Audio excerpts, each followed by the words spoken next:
My guest at this time is Alison Centofante. She is Director of External Affairs at Live Action.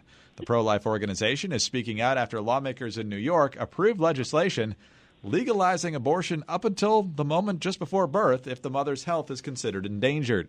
And supporters of the bill celebrated this new law by not only cheering loudly in the chamber, but by lighting the Freedom Tower pink in New York City Tuesday night, the 46th anniversary of the Supreme Court's Roe v. Wade decision legalizing abortion. And Alison, thanks so much for being with us. Thanks for having me. So what exactly does this New York law allow when it comes to abortion? We've obviously heard a lot of folks on the pro-choice side cheering and a lot of pro-life folks horrified by what's in here. How does it change from what the law was before? Absolutely. So Governor Andrew Cuomo out of New York signed the Reproductive Health Act, and this act permits abortions at any point during pregnancy if the abortionist deems it necessary for the mother's life or health.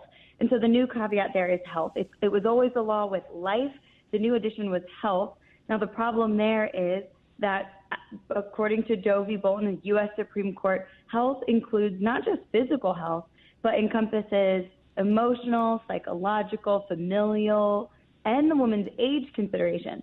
So this effectively allows abortion for virtually any reason.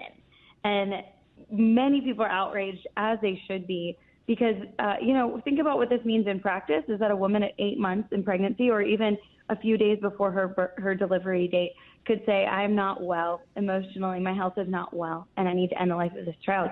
This is a child that can live outside of the womb, a child that has a heartbeat and brain waves, and there's no need for its life to be ended. So the fact that in the state of New York, convicted criminals are not subjected to the death penalty, but a child at 9 months of pregnancy can be given lethal injections and poisoned to death. We've called this infanticide because it's what it is. Americans know that this is wrong. It's barbaric, it's inhumane, and there's an appropriate amount of outrage over this. Alison, help me out just a little bit on one thing. And are most abortionists, do they just do abortions, or are some delivery doctors as well? So, in other words, would an abortionist, because he wants a client, be more willing to recommend an abortion, or do a lot of them also deliver, so it wouldn't necessarily be in their financial incentive to do so?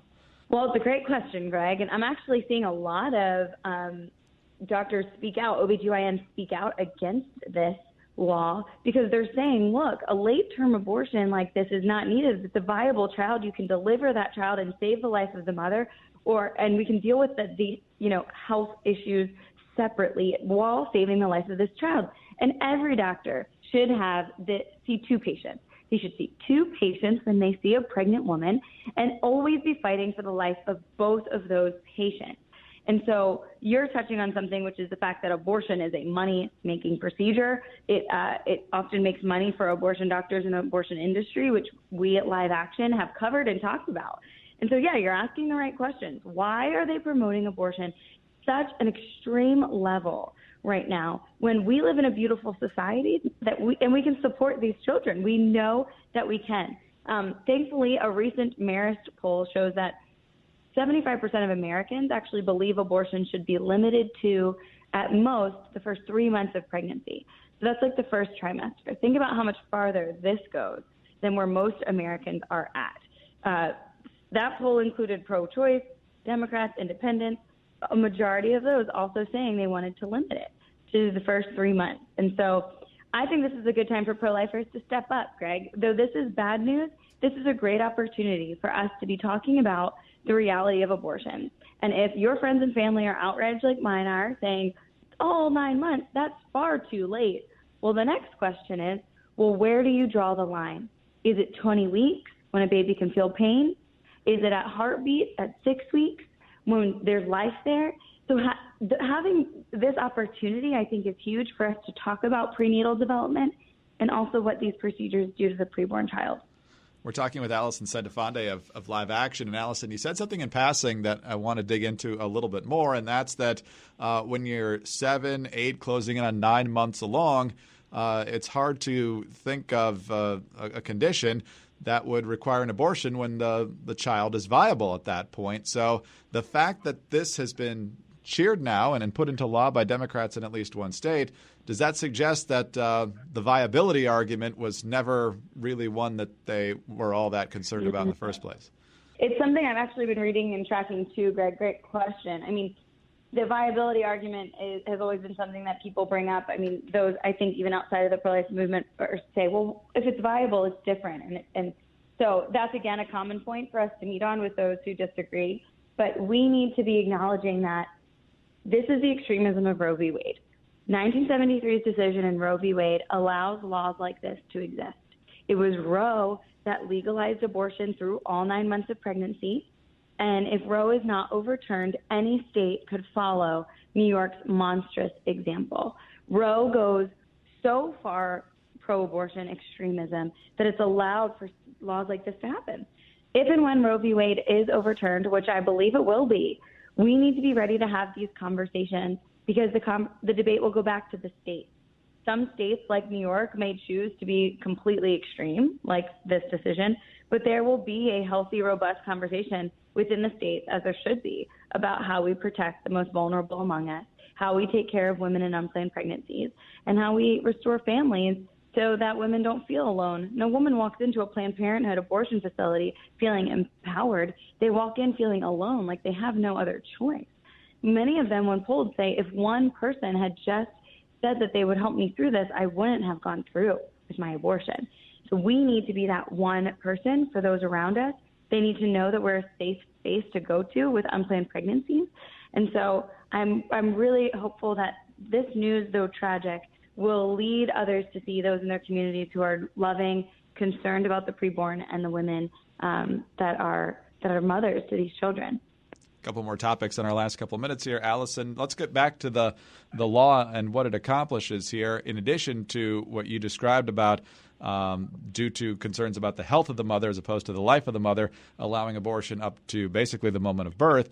It also moves abortion to the public health code and away from the criminal code. What's the significance of that? Absolutely. So this is unique, and I encourage people to look into this. This law changed the criminal code around abortion. So New York Senate Republicans were weary of this. National Right to Life in New York was weary of this. Here's why. We often talk about the fact that in our country, if a pregnant woman is hurt and her preborn child dies, that abuser could be charged with the death of that child. Or if it's a double homicide, both of them pass away. That can happen in our country. Now in New York, that preborn child is not seen in that situation. And so New York Senate Republicans during the debate were even bringing this up, saying, look, this completely changes our ability and could affect our ability to prosecute abusive men who target a pregnant woman and kill their preborn child.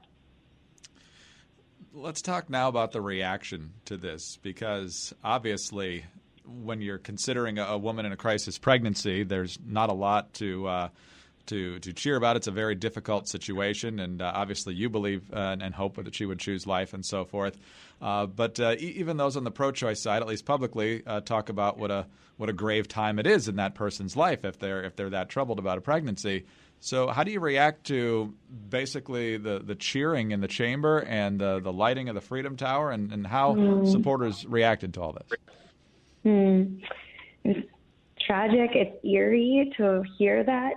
But there is a tone deafness around this issue that when you see someone cheer for the ability to kill a fully viable, fully deliverable child, it should make us all pause. We should all mourn. The fact that New York City decided to light up the One World Trade Center, which is to memorialize the 3,000 to 4,000 victims of 9/11, right? And now lit that up in pink to celebrate the passage of this bill.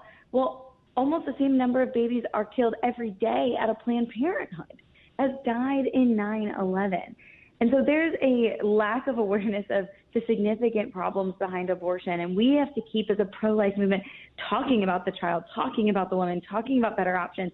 It's not where this pro-abortion extremism has gone is not where most Americans are. Most people, when talked to and polled, have a heart for the mother, a heart for this child, and realize that the only reason we're here is because we were given a chance at life. And so we want to restore that chance to every child. And we acknowledge that science has shown us that there is life inside the womb. And once that life is there, we need to protect it. Alison, we'll call time there. Thank you so much for your time today. We appreciate it. Thanks, Greg. Alison Centofante is Director of External Affairs at Live Action. I'm Greg Columbus reporting for Radio America.